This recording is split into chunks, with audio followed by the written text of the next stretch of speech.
네, 원중유골 두 분과 함께합니다. 헬마우스 임경빈 작가 모셨고요. 어서 오세요. 안녕하세요. 미디어오늘의 노지민 기자 모셨습니다. 어서 오세요. 안녕하세요. 네, 자 바로 이야기 좀 시작을 하죠. 지금 뭐 언론계 최고의 어떤 인물은 누가 뭐라해도 이동관 방송통신위원장 후보자 아니겠습니까? 그렇습니다. 근데 이제 뭐 이동관 후보자를 뭔가 둘러싼 여러 가지 논란이 있는데 뭐 좀 가지는 다 쳐내고. 네. 자, 방송통신위원장이면 말 그대로 방송정책의 수장이 되는 건데 이동관 후보자의 방송관 내지 언론관이 어떤지 한번 좀 정리 좀 하고 제가 좀 특히나 좀 주목해서 보고 싶은 것은 이것을 다루는 보수 언론의 어떤 태도라고 할까요? 시각. 네. 이걸 한번 좀 점검을 해보고 싶어요. 왜냐하면 이것도 보수와 진보로 갈릴 수 있는 사안인지가 궁금해서 그것도 한번 좀 지금까지 좀 점검을 해봤으면 좋겠는데 일단 우리 헬마가 네. 이동관 후보자의 좀 언론관을 좀 정리를 해주신다면 일단 그 포인트를 좀 봐야 될 것 같습니다. 그러니까 말을 통해서 나오는 언론에 대한 태도를 봤을 때 방통위원장에 임명이 된다면 어떤 방식으로 언론을 대하게 될 거냐. 이게 이제 굉장히 중요한 포인트일 것 같고요. 네. 그리고 이 언론관에 대한 검증은 어떻게 보면 우리 언론 매체들이 방통위원장 후보자를 향해서 해야 될 가장 어떤 중요한 책무일 텐데 그걸 제대로 하고 있느냐. 이걸 좀 살펴볼 필요가 있을 것 같습니다. 일단은 이동관 후보자의 언론관 같은 경우에 저는 그동안 공개됐었던 이 소위 이제 국정원의 이제 보고 자료들 그리고 대변인실의 내부 보고 자료들 뭐 MB 청와대 당시입니다만 이런 것들을 봤을 때 이제 크게는 두 가지 포인트를 좀 주목을 해봤습니다. 잠깐만요. 죄송한데 임금님기의 캔디님 네. 뭐 단골촌철이신데 라임을 잡아주셔가지고 방송관, 언론관, 이동관. 네. 네. 이동관의 방송관과 언론관에 대해서 네. 체크를 해보자면 이렇게 요약을 해주셨다고. 뭐 사실 이거는 이제 이동관 후보자뿐만이 아니고 소위 이제 권력을 쥐게 되는 이제 권력자들이 다 비슷한 태도를 어떻게 보면 가질 수도 있다. 그런 위험이 있다라는 점입니다. 그러니까 비판에 대해서 어떻게 생각하느냐. 뭐 언론이라는 게 이제 기본 소명이 권력에 대한 비판과 견제 기능이기 때문에 건강한 언론이라면은 이제 현재 권력에 대해서 이제 비판적인 보도를 할 수밖에 없죠. 그리고 해야 되는 거고요. 근데 어떤 태도를 가졌느냐를 보니까 대변인실 그리고 홍보수석실에서 MB 정부 때 2008년부터 계속 만들어 왔었던 언론 보도 점검 협조 요청에 따라서 관련된 모니터링 자료들이 있습니다. 그래서 이제 이 내용을 뉴스타파에서 보도한 적이 있는데요. 2010년 5월로 가보니까 그때 한중일 정상회담이 있었고 거기서 천안함 사건과 관련된 논의를 했습니다. 근데 이명박 정부에서는 뭐라고 했냐면 한중일 정상이 적절하게 대처하기로 합의했다. 그리고 이제 우리 국내 언론들은 그 내용을 그대로 보도를 했고요. 근데 AP통신이나 로이터나 BBC 같은 해외 언론 매체들에서는 정반대로 한국 정부가 중국을 설득하는데 실패했고 구체적 성과가 없었다. 이렇게 썼습니다. 그랬더니 이걸 이제 YTN이나 뭐 MBN 같은 매체들이 외신 인용을 하는 형식으로 이제 보도를 했고요. 그거에 대해서 당시 MB 청와대 그것도 대변인실에서는 매우 불편한 이 태도를 보였다라는 게 보고서를 통해서 확인이 됩니다. 홍보수석실에서 만든 YTN 보도 리스트 5월 31일 오후 조치사항을 보니까 해당 기사를 비보도하도록 했다라고 조치 결과에 적혀 있습니다. 그러니까 문제 내용이라고 규정을 한 뒤에 이런 문제 내용은 보도하지 못하도록 YTN에 조치했다. 이게 적혀 있었던 거고. 그러니까 이 외에도 다른 뭐 보도 분석 문건들을 보면 문제 보도 사례라는 게 별도로 첨부가 돼 있고요. 거기에는 뭐 조선일보는 물론이고 중앙일보, MBC 등등 대통령에 대해서 부정적인 시각이나 비판적인 시각을 갖고 있는 내용들, 혹은 뭐 MBC 당시 이제 뉴스데스크의 앵커 마무리 멘트 같은 것들을 이 사례로 적시를 하면서 문제 보도로 이제 꼽고 있습니다. 그러니까 MB 청와대나 혹은 뭐 대통령실의 이제 정책에 대해서 불편한 내용을 담으면 매체 성향을 가리지 않고 문제 보도다라고 규정했던 게 이동관 대변인실, 이동관 홍보수석실의 태도였다라는 걸 일단 알 수 있는 거고, 또 하나는 그러면 이제 이런 문제 보도를 한 비판적인 인사들에 대해서 어떤 태도를 가졌느냐라는 건데, 홍보수석실 요청으로 2009년에 국가정보원이 만든 라디오 시사 프로 편파 방송 실태 및 고려사항 이라는 문서를 보면요. 여기에서 이제 비판적인 언론이나 방송 패널들에 대해서 이런 규정 문구들이 나옵니다. 악의적이다, 민심을 호도한다, 좌편향이다, 반정부다, 좌파다.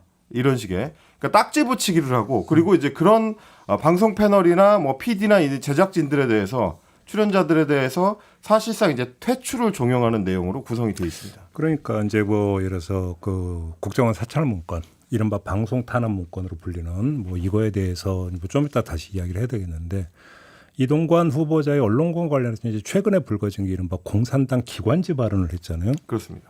이 문제가 심각하다고 보십니까, 두 분은? 어떻게 평가를 하십니까? 솔직하게. 왜냐하면 저는 그 발언 할 수 있다고 생각하거든요. 할 수 저는 있다. 개인적으로. 뭐 원론적으로 맥락을 보면 뭐 선전선동하는 그런 곳이 뭐 공산당 기관지 같은 것이다라는 거는 그냥 같이 판단을 하지 않고만 보면 괜찮죠. 그러니까 제가 이제 그런 발언 할 수 있다는 게 뭐냐면 네. 이동관 후보자의 발언 맥락은 이거예요. 저널리즘의 영역이 있고 프로파간다의 영역이 있다. 근데 언론이라면 프로파간다를 하면 안 되는데 프로파간다를 하는 경우가 있는데 프로파간다를 하는 것이 대표적인 게 공산당 기관지 아니냐. 이런 논법이거든요. 그러니까 그런데, 네. 언론이라면 프로파간다를 하면 안 되고 저널리즘을 구현을 해야 되는데 왜 프로파간다를 하려고 하느냐. 이 주장인 거죠. 간단히. 그 얘기는 할 수는 있죠. 그렇죠. 그 자체는. 그런데 이 얘기가 어떻게 나왔느냐를 또 봐야 되는 거 아니겠습니까? 그러니까 지금 이렇게 공산당 언론이라고 지적을 하는 걸 들으면서 뭐 이런 반응들이 나오잖아요. 그럼 우리가 공산당이냐라고 나오는 게 지금 뭐 선전선동을 하고 뭐 이렇게 이념에 따라서 보도하고 이런 매체로 지목을 하는 곳들이 어떤 곳인지 적시를 하지 않았지만 비판적인 언론을 어느 정도 칭한다고 생각을 할 수밖에 없는 게 과거에 이제 이동관 홍보수석실에서 문제적인 보도라던가 뭔가 이렇게 퇴출해야 될 대상으로 찍은 것들이 좌편향이라는 거였잖아요. 바로 그 지점인데. 네. 그러니까 이동관 그 후보자의 발언을 보면 저널리즘은 사실을 보도하고 프로파간다는 의견을 제시한다. 이렇게 지금 얘기를 했더라고요. 네. 그렇죠. 근데 이제 그 뭐 그런 규정은 그렇다고 치고 그러면 저널리즘을 구현하지 못하는 기관지와 같은 언론사를 얘기를 한 거잖아요. 이동관 후보자는. 그렇죠. 여기서부터 얘기가 시작이 돼야 되는데 그러면 지금 조금 전에 이제 그 노지민 기자가 뭐 좌판이 뭐니 이렇게 되면 편향적이라고 하는 걸 문제 삼고 있는 거잖아요. 저널리즘답지 못하다라고 하는 것 때 주된 논거가 편향적이라는 거잖아요. 네. 그러면 이동관 후보자의 뇌리 속에서 그 편향적이라고 하는 게 양측 좌편향과 우편향을 아우르고 있는 개념이냐라는 거예요. 물어야 되는 것은. 다시 말해서 좌편향만이 편향이고 우편향은 편향이 아니라면 이거는 그게 공산당 기관지적 발상이라는 거예요. 그렇습니다. 그 자체가. 그렇게 놓고 본다면 자, 그러면 예를 들어서 뭐 그 보수 언론 같은 경우가 보이고 있는 우편향적 어떤 보도에 대해서 그러면 본인은 문제의식을 가지고 있는 사실 이걸 제기를 해야 되는 문제거든요. 이게. 그래서 제가 이제 오늘 앞자락에 크게 두 가지의 언론관을 이제 정리를 한 건데 먼저는 정부에 대한 비판적 보도는 문제 보도다라는 규정을 하는 게 있고요. 그럼 그렇게 규정당한 대상, 그러니까 정파적이고 악의적이고 민심을 호도하고 좌편향이고 반정부적인 좌파 언론인들은 어떻게 해야 되느냐? 퇴출시켜야 된다는 게 기존의 MB 정부의 내부 보고서를 통해서 이제 확인되는 내용입니다. 근데 이제 말씀하신 것처럼 왜 이 공산당 발언이라는 게 중요하냐면 정파지다라고 이제 비판하는 게 아닙니다. 지금 이동관 후보자 같은 경우는 정파에 치우쳐서 진영 논리에 복무한다 이런 정도의 비판하는 게 아니고 공산당 기관지라고 하는 표현은 우리처럼 이제 소위 자유민주주의의 대통령의 표현에 따라서 자유민주주의에 기반한 헌정 질서에 입각해서 보자면 공산당 기관지는 퇴출돼야 되는 대상인 거죠. 정파지로서 비판적으로 검증받거나 뭐 교정받아야 되는 대상도 아니고 공산당 기관지는 우리 사회에서는 퇴출돼야 되는 존재로 이제 인식하는 것은 굉장히 좀 차이가 크다. 그래서 이거를 정파지로 보느냐 공산당 기관지로 보느냐는 방송통신 위원장 후보자로서 상당히 좀 차이가 큰 문제라고 보는 거고 또 하나 제가 꼽고 싶었던 발언이 지금 이제 매체들은 주로 이제 공산당이라는 발언에 주목을 많이 했지만 저는 그 전에 있었던 그러니까 방송통신위원장 후보자로 지명되고 나서 했었던 일성 중에 이 내용이 있습니다. 이제 대한민국에도 영국 BBC 인터내셔널이나 일본 NH 국제방송처럼 국제적 신뢰와 인정을 받는 공영방송이 있어야 한다. 이런 대목이 있습니다. 그러니까 물론 이거는 이제 공영방송이 앞으로 어떻게 새로 좀 위치 지워져야 되느냐를 얘기하는 대목에서 나온 건데 다른 데가 아니고 그러니까 영국의 BBC가 아니고 혹은 일본의 NHK가 아니고 BBC 인터내셔널과 NHK 국제방송을 들었다라는 점에 저는 주목을 했거든요. 그러니까 기존의 공영방송의 역할이라는 거는 정치적인 문제에 대해서 이 논조를 강화해서 비평적인 기능을 수행하는 쪽보다는 소위 말하는 국제 뉴스, 그러니까 해외에 이제 국내에 있는 발생하는 이 일들을 이제 전달하는 정도에 그쳐야 된다. 혹은 해외에서 발생하는 일들을 우리 국내 시청자들한테 소개하는 국제 뉴스 해설 정도에 그쳐야 된다라는 인식이 혹시 깔려 있는 거 아닌가? 그 외에 나머지 기능들은 이제 뭐 다른 민간 매체들에서 충분히 기능할 수 있으니 KBS 같은 이제 공영방송들은 2TV는 민영화하고 1TV는 사실상 NHK 국제뉴스나 국제방송이나 BBC 인터내셔널처럼 이런 기능을 수행해야 되는 거 아니냐라는 인식이 깔려 있는 건가라는 좀 생각이 들었거든요. 그러다면 어떻게 되는 거냐면 말씀하셨던 것처럼 스트레이트한 일반적 뉴스를 방송하는 거는 괜찮지만 소위 거기에 이제 논조가 거의 개입되지 않는 사실관계를 전달하는 정도의 방송에 그쳐야지 더 깊이 들어가는 자신의 나름의 어떤 시각을 가진 방송으로 가면 위험할 수 있다. 근데 그건 좀 해석이 좀 갈릴 수 있는 지점이 있는 것 같은데 공산당 기관지 발언도 정파 대변지를 언급한 게 아니라 체제 전복적 성격을 띠고 있는 언론을 언급한 거다라는 것도 사실 해석의 영역이에요.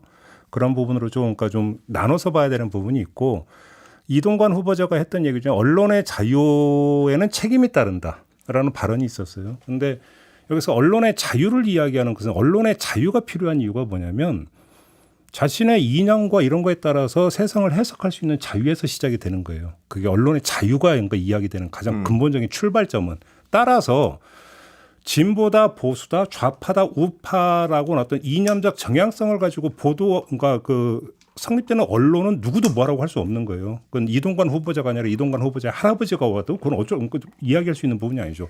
근데 다만 그런 어떤 자신들의 이념적 지향성을 가지고 사실을 왜곡해서는 안 되고 사실을 왜곡하면 책임져야 된다. 그 말도 맞아요. 그러니까 이렇게 해석을 한다면 이렇게 해석은 맞는데 근데 단지 좌편향이니까 문제다라고 해버리면은 얘기가 달라지는 거라는 거예요. 그거는 좌편향인 것도 언론의 자유의 영역에 포함이 되는 허용돼야 되는 범위 안에 있는 거라는 거예요. 그렇죠. 얘기가. 그런데 좌편향이어서 문제다라는 얘기가 왜 성립이 되냐라는 거죠. 이게. 뭐 사실 이제 말씀하신 것처럼 뭐 영국의 가디언지나 이런 매체들 같은 경우는 아예 이제 좌파 신문이다라고 스스로 반쯤 규정하는 매체인데도 불구하고 그 자체로 정론지의 역할을 하고 있기 때문에 편향인 게 문제인 건 아니죠. 그리고 이제 엄밀하게 얘기를 하면 그래서 내가 내 돈 들여가지고 내 민간 언론 같은 부분 그 그냥 좌편향 우편향 약간의 어감의 어떤 선입견이 있으니까 보수 진보를 표방하는 것은 자유의 영역이죠.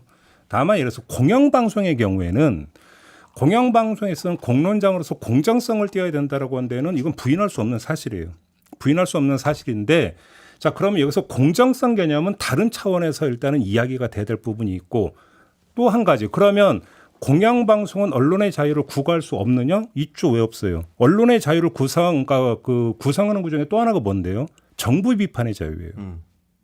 정부 비판의 자유거든요. 왜냐하면 시민사회의 목소리를 대변해서 정부를 감시하고 비판할 수 있는 자유가 보장이 돼야 된다. 언론 자유를 구성하고 있는 또 하나의 중요한 가치가 그거란 말이에요. 그러면 거기에 입각해서 정부를 비판했는데 왜 정부를 비판하느냐? 그래서 니네가 예를 들어서 뭐 좌편향이다. 이렇게 논거가 성립이 안 되는 거죠. 다만 팩트에 기초했느냐 안 했느냐만 따지면 되는 거예요. 다른 거 다 얘기할 필요가 하나도 없는 거죠. 그렇죠. 사실은. 그런 점에서. 그렇죠. 지금 좌편향이 뭐고 우편향이 뭔지에 대해서도 제대로 정의를 밝히지 않는 상황에서 지금까지 저희가 문건으로 확인한 건 정부 비판적인 것과 좌편향을 동일시하는 것들이 이미 저희는 뭐 문건으로 확인을 했던 거고 그 그게 당시에. 핵심이라는 거예요. 네. 그 정부 비판은 곧 좌편향. 이 등식 자체가 성립이 안 된다라는 거예요. 이게. 그렇죠. 그리고 그 공산당 기관지는 언론의 자유가 없는 거잖아요. 그냥 뭐 좌파든 우파든 이걸 떠나서 그냥 그 당에서 중시하는 가치를 가지고만 이야기를 하는 거지 뭐 정부 비판적인 이야기를 해서도 안 되는 거고 사실 그동안에 이명박 청와대와 이렇게 국가정보원이 이렇게 조직적으로 했다고 나타난 문건에서 드러난 게 바로 그렇게 기관지화하려는 것과 오히려 더 가까운 거거든요. 알겠습니다. 근데 제가 좀 한번 여쭤보고 싶은 게 그냥 우리 그 해석의 차가 있는 것은 여기서 논외로 칩시다. 논외로 치고 이동관 후보자가 홍보수석으로 있을 때 이런 뭐 언론 탄압 문건 국정원을 시켜서 작성하게 한 건 팩트잖아요. 그렇죠. 문건 다 나왔잖아요. 자, 그러면 이거를 다루는 학폭논란 이런 거 다 빼고 그냥 요거 하나만 갖고 얘기합시다. 그러니까 뭐 그 진보 언론은 열심히 다룬 거 아니까 더 얘기하지 말고 보수 언론은 제대로 다뤘습니까? 저희가 이제 학폭 논란을 충분히 다뤘느냐에 대해서는 이제 이전에 언중용을해서 한 번도 다룬 적이 있는데 그때도 보시면 이제 주로 이동관 후보자의 그 입장문을 중심으로 해가지고 그동안 제기됐던 의혹들을 해명하는 쪽에 이제 보수 신문들의 그 쟁점이 좀 맞춰져 있었고요. 그러니까 오늘 주목해 본 거는 이제 언론관과 관련된 부분이었는데 일테면 소위 이제 공산당 발언 같은 게 나왔을 때 그러면 우리 언론에서는 이 방송통신 후보자 위원장 후보자의 언론관에 대해서 어떤 방식의 검증을 시도하고 있는가 이 지점입니다. 지금 우리가 논의했었던 것처럼 후보자가 갖고 있는 인식에 대해서 평가를 하고 이걸 어떻게 바라봐야 되는지를 이제 독자들하고 같이 이제 토론을 하고 있느냐 이 지점일 건데 제가 어제 이제 확인해봤을 때 한겨레 같은 경우는 바로 다음 날 그러니까 8월 2일 날 신문 1면에 이 기사를 실었습니다. 비판 언론의 이념딱지 이동관, 방통위원장 자격 없다라는 사설을 일단 실으면서 뭐라고 했냐면 국내 언론을 공산당 신문 방송에 비유한 것 자체가 친정권 언론이 아니면 이념적 딱지를 붙여서 공격하겠다는 악의가 읽히는 부적절하기 짝이 없는 행태다. 이렇게 비평을 했고요. 경향신문 같은 경우도 이 발언을 콕 찍어서 언론사를 선별하겠다라는 속내를 드러낸 것이다. 이제 이렇게 지적을 했습니다. 그러니까 이제 소위 공산당 발언이라는 거는 방통위원장이 앞으로 이제 각 언론사에 대해서 어느 쪽 성향인지를 선별하겠다라는 선언 정도로 본다. 이게 이제 기본적으로 이제 소위 진보 매체들이 보는 그 문제 의식이었는데 그럼 반면에 이제 보수 매체들은 어땠느냐? 아예 어떤 방식으로 평가할지를 다루지 않았습니다. 제가 좀 찾아봤는데 일단 이제 이동관 후보자의 일종의 이제 친정이라고 할 수 있는 동아일보 같은 경우에 공산당 발언을 전하긴 했는데 거의 이제 그 발언을 그대로 옮겨 적는 정도에 그치고 덧붙여서 이제 야당의 반응을 중계하는 수준이었습니다. 제목이 이렇습니다. 이동관 공산당 기관지 언론 아니야. 국민이 판단. 이렇게 돼 있고 야당 궤변 치 떨려. 이렇게 돼 있으니까 그러니까 이 두 개의 의견을 그냥 나란히 배치해 놓는 정도. 이게 이제 동아일보의 논조였고요. 중앙일보도 마찬가지입니다. 단순 발언 중계를 하면서 이게 여야의 어떤 정쟁 사안인 것처럼 나란히 배치해 놓는 정도. 그리고 뭐 헤드라인을 보시면 중앙일보 8월 2일자 헤드라인이 이렇게 돼 있습니다. 이동관 언론은 장악될 수 없어. 야당 청문회에서 철저 검증이니까 공산당 발언을 무게 있게 다루지 않는 걸 선택했다. 이렇게 봐야 될 것 같고요. 조선일보로 가면 그거보다 조금 더 들어갑니다. 조선일보 같은 경우는 아예 공산당 발언과 관련된 보도가 조선일보 지면에서는 나오질 않았습니다. 아예 이 발언 자체를 다루질 않았고요. 기사화를 안 했습니다. 근데 이제 조선비즈가 온라인 기사로만 단순 소개를 했는데 여기도 마찬가지로 중앙일보처럼 언론 장악 없다라는 발언에 이제 주목하고 자유에는 책임이 뒤따른다. 이 발언만 이제 주로 많이 소개를 했고 공산당 발언이나 이런 거를 이제 무게 있게 다루지 않았다. 그러니까 진보 매체 같은 경우는 언론 매체를 분류하고 이 규정하려고 한다는 쪽에 초점을 맞추고 있는 반면에 보수 매체들은 그 부분을 아예 주목하지 않거나 단순히 이제 소개하는 정도에 그쳤다. 이렇게 봐야 될 것 같습니다. 그 공산당 기관지 발언 같은 경우는 우리가 조금 전에 이제 토론을 했지만 뭐 예를 들어서 뭐 그냥 해석 영역이 남아 있어서 그렇다고 그러니까 100번 양보 이건 1000번 정도 해야 되나 1000번 양보해서 한다 하더라도 홍보수석실에서 이른바 방송 탄압 문건을 국정원을 시켜서 작성하게 했다라고 하는 것들은 일단 그 이 문건이 작성이 됐고 존재한다는 건 팩트예요. 그러면 여기에 기초해서 언론사의 논평은 얼마든지 나올 수가 있어요. 그렇지 않습니까? 근데 제 기억으로는 조중동에서 이걸 제대로 다룬 걸 저는 거의 본 기억이 없어요. 근데 저는 여기서 이걸 묻고 싶은 거예요. 그러면 이것도 진보적 시각과 보수적 시각에 따라서 해석이 갈릴 수 있는 사안이어서 그러면 가치 경중에 대한 판단도 달리 했기 때문에 제대로 그러면 바라보지 않은 것이냐. 그렇게 봐야 되는 영역이냐. 저는 그렇게 안 보거든요. 이거는 그렇게 그 이동관 후보자가 공산당 기관지 발언이라고 하면서 저널리즘의 가치를 강조를 한 건데 저널리즘 가치에 기초해서 본다 이건 반저널리즘적인 행태예요. 예를 들어서 이런 거죠. 최근에 그러니까 보수 성향의 무슨 언론 단체들이 그러니까 방송 모니터 열심히 하잖아요. 네. 그래서 MBC 어떤 프로그램에서 뭐 진보 패널이 몇 명 나왔는데 보수 패널이 몇 명 나왔다. 불공정하다 이런 거 계속 나와요. 저는 여기서 거의 언급 안 했어요. 왜냐하면 그거는 상호 비평의 영역에 들어갈 수 있고 할 수 있는 얘기라고 생각을 해요. 하지만 그게 아니라 권력이 방송 출연자나 진행자의 성향을 임의적으로 분석을 하고 조치 내용을 적었다라고 하면 이것은 방송 개입이고 방송 탄압이고 목적은 방송 장악인 거예요. 따라서 저널리즘의 가치에 이건 명백히 정면으로 위배되는 행위예요. 그러면 여기에 진보지가 어디 있고 보수지가 어디 있습니까? 그렇죠. 자기들이 언론이라고 자처한다면 언론의 가치인 저널리즘의 가치에 각해서 논평을 내놓는 게 맞아요. 근데 안 내놓아요. 왜 안 내놓습니까? 정파적 유불리로 보기 때문이잖아요. 그러면 거꾸로 저쪽에 있는 진영 같은 경우도 정파적 차원에서 그러니까 가장 기본적인 저널리즘 가치를 부정하고 있는 거잖아요. 이동관 후보자는 또 왜 그러면 그런 얘기를 안 하느냐라는 겁니다. 얘기가. 그렇죠. 물고 들어가는 거잖아요.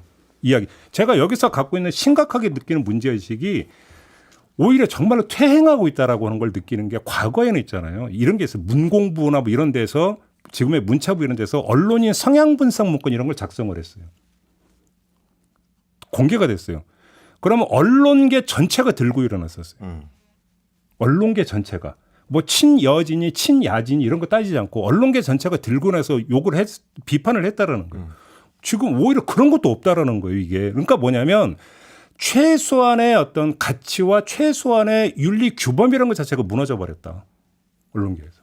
근데 사실 그 부분은 이제 지난해에 MBC에 대해서 대통령실에서 전용기 탑승을 거부했을 때 그때도 좀 비슷한 비판들이 있었거든요. 맞아요. 사실 이건 이제 언론계 자체에 대한 공격의 시작점일 수 있기 때문에 이 포인트에서 다른 매체 기자들이 같이 분노하지 않으면은 무너지는 선이 여기서부터 시작될 수도 있다라는 비판은 그때도 있었습니다. 근데 네. 이제 제가 이 말씀을 왜 드리냐면 어제 방송 준비하다 보니까 이동관 대변인실이 생산했었던 보도 분석 문건에 보면 당시 대변인실은 매체를 가리지 않고 대통령을 향해서 그러니까 이명박 대통령을 향해서 비판적 시각을 가지면 전부 문제 보도로 꼽았습니다. 예를 들면 이런 대목이 있습니다. 2008년 11월에 이명박 대통령이 미국에 갔을 때 미국에 가가지고 뭐 주식 시장이 어떻고 뭐 이 정부가 주식 가격을 끌어올릴 거고 이런 얘기를 했다가 그때 거의 모든 매체에서 비판적으로 접근했었거든요. 대통령의 주식 이야기 듣기 거북하다라는 게 2008년 11월 조선일보 사설 제목이고 중앙일보 사설이 대통령의 말 보다 신중해야 되는데 이것도 역시 마찬가지로 그 당시에 이동관 대변인실에서 문제 보도로 낙인을 찍었습니다. 그러니까 이동관 대변인은 매체를 가리지 않고 정권의 비판적인 시각을 가지면 문제 보도라고 규정을 하는데 왜 반대로 소위 이제 정파에 따라 분류되는 보수 신문들은 이동관의 언론관에 대해서 분석하고 비판하고 뭐 시민들과 토론하지 않느냐. 이 부분은 좀 걱정하지 않을 수가 없는 거죠. 그러니까 예를 들어서 공산당 기관지 발언은 정말 체제 전복적 언론을 뜻하는 건지 잘 모르겠고 최소한 어떤 정파 대변지적 기능을 하고 있는 거에 대한 지적이라고 한다면 보수 언론이 뭐가 다르냐라는 얘기를 지금 저는 지금 하고 있는 거거든요. 그 얘기를.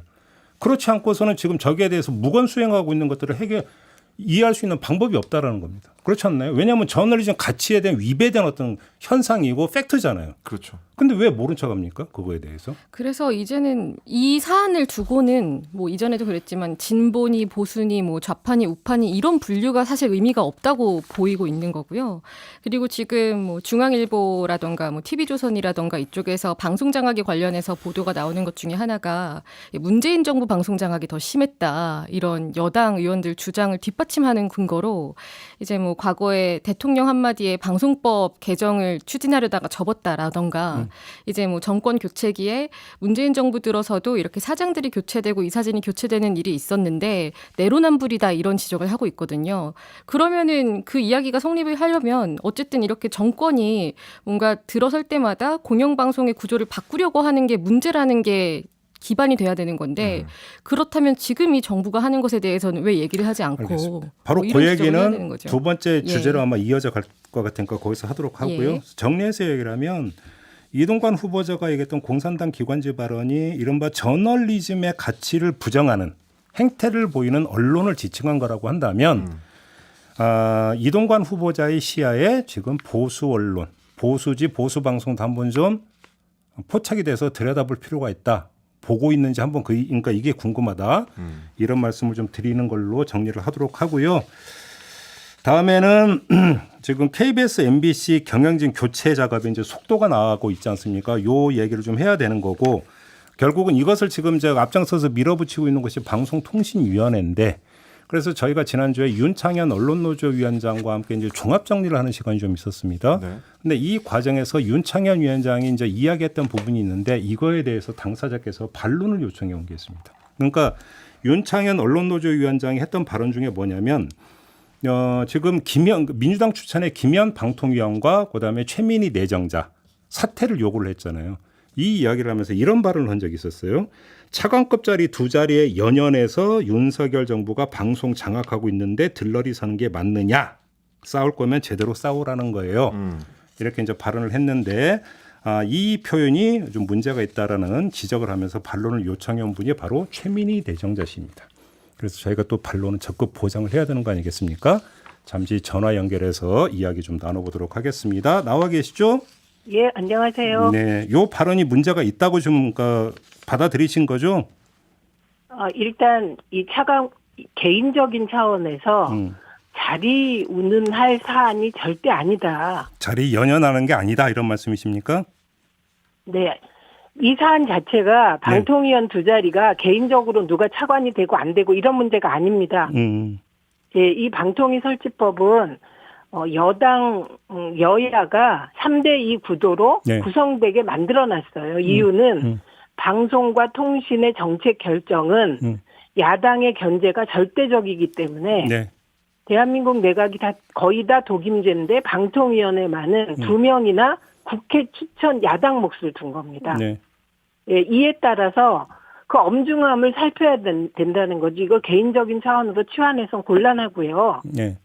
네, 그래서 그런 접근은 사태 해결에 도움이 되지 않는다. 결국은 윤석열 정부의 방송 장악을 얼마나 효과적으로 힘을 모아 저지하느냐 이 문제라고 봅니다. 자, 그러면 여기서 약간의 이제 이거는 뭐 자리 연연은 이제 그걸로 가름을 하도록 하고요. 네, 네. 시각차가 있는 것 같은데, 그러니까 지금 내정자라고 부르는 게 맞죠, 의원님?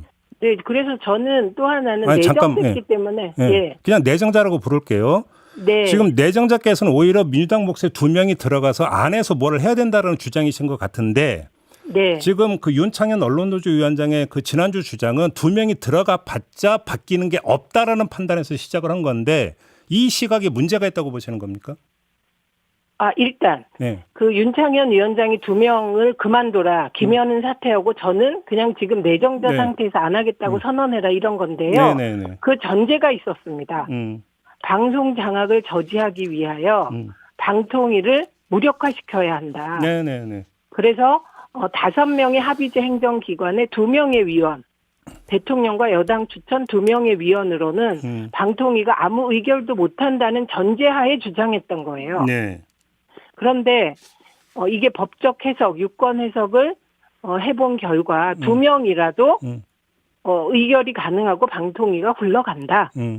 그렇기 때문에 전제 자체가 현실성이 떨어지는 거기 쉽게 때문에 말하면 김현 위원하고 최민희 내정자가 설령 사퇴를 하더라도 방통위는 굴러간다 이런 말씀이신 거네요? 네, 그렇습니다. 그러니까 방통위가 무력화되지 않는다. 그러니까 애초 주장의 전제가 바뀌었기 때문에 그 바뀐 전제하에서 다시 심사숙고하고 논의를 해야 하는 상황인 거죠. 알겠습니다. 그러나 아무튼 그러면 지금 사퇴가 답이 아니다 이런 말씀으로 이해를 하면 될까요? 정리하면?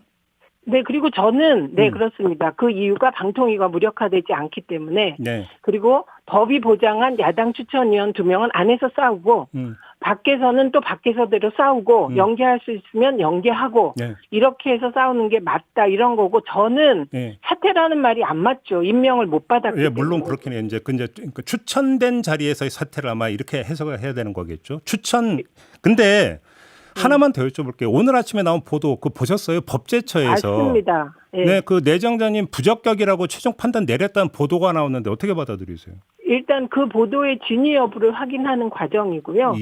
너무 어처구니가 없기 때문입니다. 예를 들면 근거를 2가지를 그 기사가 된 거예요. 법제처가 아니라 기사가.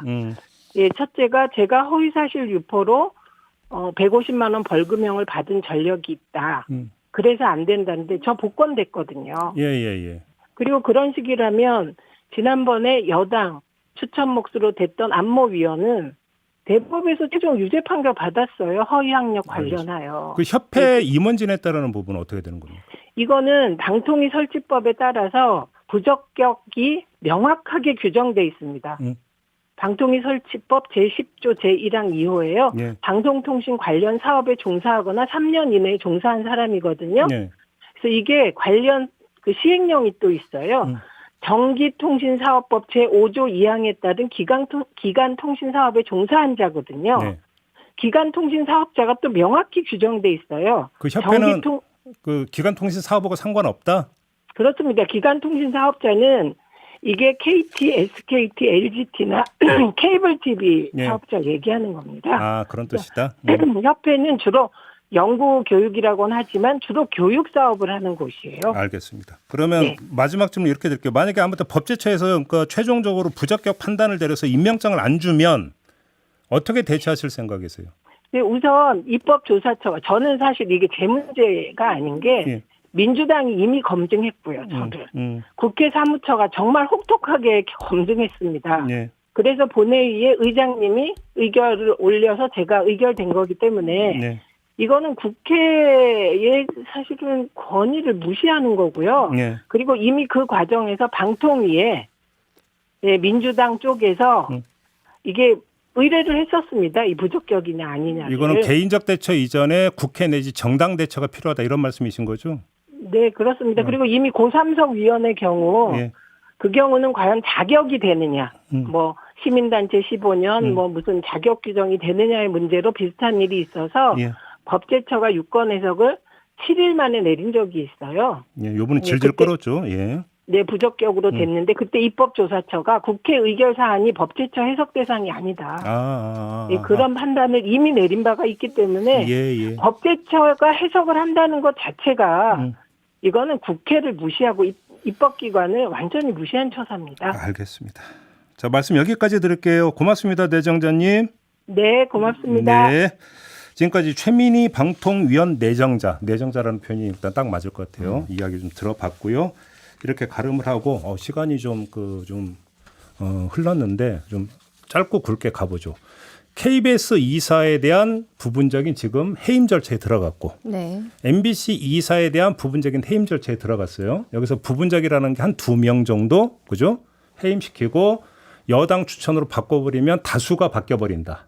그러면 KBS 이사회나 MBC 박문진 이사 구성이 여당 중심으로 이제 가게 되고 그럼 바로 이어서 사장 해임 절차에 들어간다. 요거잖아요. 그렇죠. 네. 이건 뭐 더 이상 여기서 분석하고 말 거 없을 것 같아요. 그냥 그렇다고 치는데 여기서 이제 저희가 이제 분석할 게 뭐냐면 권태선 박문진 이사장이 어제 감사원 출석하면서 어떤 말을 남겼냐면 이동관 후보자의 손에 피를 묻히지 않기 위해서 속도전을 내는 것 같다. 이런 취지의 발언을 했어요. 네. 이게 어떤 뜻으로 해석을 하십니까? 노재민 기자는. 지금 이동관 후보에 대해서 인사청문 요청서가 8월 1일에 갔어요, 국회로. 그러면 이제 20일 안에는 청문회를 열어야 되는 거고, 그럼 한 20일 정도까지의 시간에 어떤 일이 가능한가를 놓고 보면은 지금 8월 9일 이후로 이제 그 해임을 추진하는 그런 이사들에 대해서 청문이 열릴 거라고 이제 계획이 방통위 차원의 계획이 나오고 있는 거거든요. 그 계획대로 만약에 간다고 로드맵을 짜보면 이제 남영진 이사장 같은 경우에 9일 그리고 그 이후에 이제 그 권태선 이사장 같은 경우에 뭐 14일 그리고 그 사이에 정미정 이사도 있고 그리고 또 이제 박문진 또 다른 야권 이사에 대해서도 그 사이에 청문이 이뤄진다고 하면 8월 16일쯤 전체 회의를 열어서 이분들에 대해서 일괄적으로 해임 제청안을 의결을 할 것이다. 이런 전망이 나오고 있는 거예요. 쉽게 얘기하면 이동관 후보자가 임명장 받기 전에. 임명장 받기 전이고 정말 이대로 속도가 난다고 가정을 한다면 인사청문회가 열리기도 전에 가능할 수 있다는 근데 거죠. 그게 왜 중요하냐라는 거죠. 그러니까 지금 야권에서 방통위원장 되더라도 뭐 탄핵을 추진할 수도 있다. 뭐 이런 얘기가 나오잖아요. 바로 그 지점인 거죠. 그러니까 그거는 사실 심지어 중앙일보의 이제 칼럼을 통해서도 이야기가 이미 나오고 있었습니다. 그러니까 네. 소위 이제 보수층에서는 어떻게 보면 김빼기를 미리 하고 있는 걸 수도 네. 있는 건데 방통위원장이 임명이 되더라도 여러 문제를 지적해가지고 만약에 탄핵을 야권에서 추진하게 되면 그리고 지난번에 이제 이상민 행안부 장관처럼 탄핵이 이제 국회에서 의결이 되면 직무가 정지되기 때문에 게다가 이제 헌법재판소에서 탄핵 의결 절차, 탄핵에 대한 이제 이 심사 절차를 거치게 되면 최소한 5개월 내지 6개월 정도 걸린다.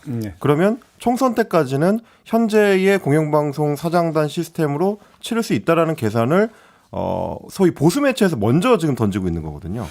그러다 보니까 이제 그 부분을 또 역시 의식해서 방통위에서 속도를 내는 거 아니냐, 뭐 이런 얘기가 나오는 겁니다. 그러니까 이제 방송통신위원회 설치법에 보면은 제6조인가에 이제 국회가 탄핵할 수 있다. 네. 방통위원장을 이 규정이 있는 것이기 때문에 만에 하나 그러니까 어차피 지금 야당이 그 원내 과반을 점하고 있기 때문에 민주당 주도로 그 방통위원장 탄핵에 들어가 버리면 방통위 구성이 또 이제 문제가 생기게 되는 거죠. 그러니까 그렇죠. 예를 들어서 언론노조가 주장한 대로 만약에 민주당이 방통위원을 추천을 하지 않는다. 이래버린 상태에서 이동관 후보자가 딱 그 임명장을 받는데 탄핵에 들어가 버리면 어떤 결혼이 발생해서 방통위가 사실상 식물 상태에 빠질 수 있지 않느냐. 그렇게 된다면 탄핵거리를 주면 안 된다.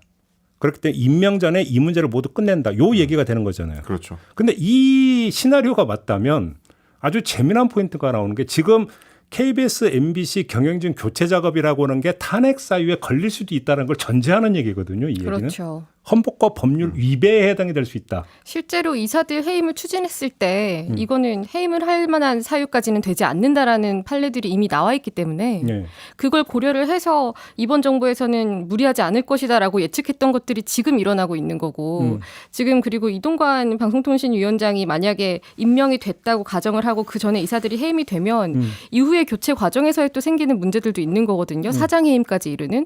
근데 그때 가면 또 법적 문제가 안 생기겠냐. 이것도 하나의 포인트가 될 수 있겠죠. 그렇죠. 근데 아무래도 이제 그 헌법과 법률 위배에 있어서 이제 아마도 이제 그 법률 같은 경우는 핵심이 되는 게 이제 방송법 아니겠습니까? 네. 통합방송법. 네.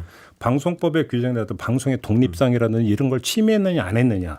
아마 이게 이제 주된 저게 이제 그 잣대가 될 것 같은데 여기서 그러면 이사 교체라고 하는 것들이 이게 정당한 사유를 구성하고 있지 않다면 방송 독립성 침해로 당연히 귀결될 수 있는 그렇죠. 것이기 때문에 요걸 지금 차단하고자 하는 거 아니냐. 요렇게 봐야 되는 거겠죠. 그리고 이제 속도전에 있어서 지금 방통위가 하는 작업이 어떻게 보면 이제 탄핵 문제랑 굉장히 좀 밀접하게 연관이 돼 있는 게 방통위에서 이사진 교체를 마무리하고 난 뒤에 방통위원장에 취임을 하게 되면 그 뒤에 이제 진행되는 나머지 작업들, 소위 말해서 이제 공영방송 사장단 교체는 각 이사들이 이사회에서 추진하는 거기 때문에 그렇죠. 이건 방통위원장하고는 연결관계가 끊어집니다. 그렇죠. 그러다 보니까 이제 법리적으로는 문제 삼기가 좀 어려워지는 그런 게 이제 발생을 하는 거죠. 그리고 이제 그렇게 된다면 아니 지금 이걸 주도하고 있는 김여재 방통위원장 직무대행에 대한 탄핵은 왜 안 되느냐고 해보는데 실익이 없다. 23일에 네, 이제 임기가 곧 끝납니다. 임기가 끝나기 때문에 그러니까요. 그래서 그 임기 전까지 할 수 있는 걸 꽉 채워서 한다면 이제 인사청문회 진행될 즈음에 이제 모든 게 완료가 될 수 있다라는 그런